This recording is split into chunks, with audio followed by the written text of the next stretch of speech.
Beechwood Manor was a historic mansion turned B&B, then converted to a safe house for displaced supernaturals, like myself.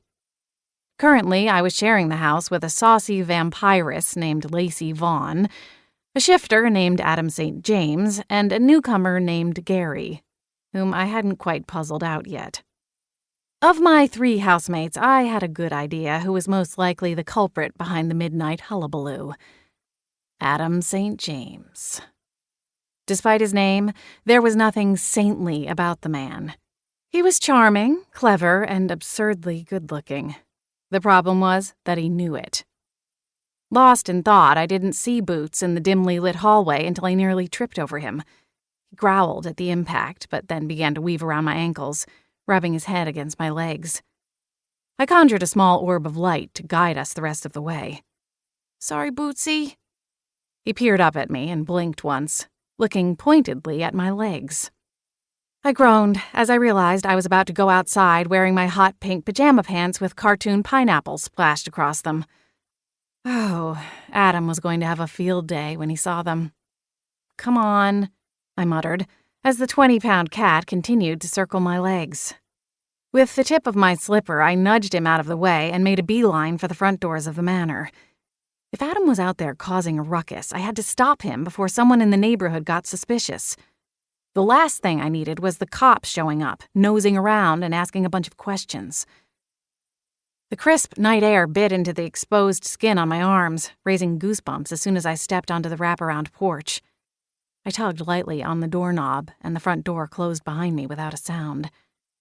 With Boots still on my heels, I crept quietly around the side of the house to where my windows were located, and stopped a few paces away from the source of the noise. Peering into the night, I realized that I was wrong. It wasn't Adam poking around the flower beds. I froze and quickly extinguished the magic orb of light in my hand. The moon was nearly full and provided enough light for me to see that a man, dressed from head to toe in black, was creeping away from my windows and heading around to the back of the house. He had a flashlight in one hand and was shining it at the foundation of the house. My fingers itched, and a warm pulse of magic flowed into the palm of my hand, ready if I needed to fire off a stunning spell. "Stop!" I called out into the night between us. "I have a weapon." Boots meowed loudly to emphasize my threat. I rolled my eyes. Perfect, very threatening. An overweight house cat for backup. The man turned around and raised his hands, the beam of his flashlight shooting up into the sky. He sounded slightly panicked as he responded, Hey, look, I'm unarmed." "Who are you?" I demanded as I folded my arms, magic still at the ready should I need it. His gaze darted up and down me, and then a sour frown appeared on his lips. "I thought you said you were armed." I shrugged. "Does it matter? Who are you, and why are you sneaking around my house?" The man eyed me and Boots with a smirk. "I just think one should always be honest." I snorted. Was this guy for real?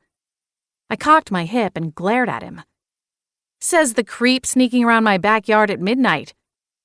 The man surprised me by chuckling softly.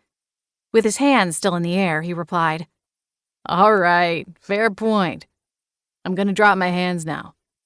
Promise you won't sick your tabby on me?" I glanced down at Boots. "What do you think?"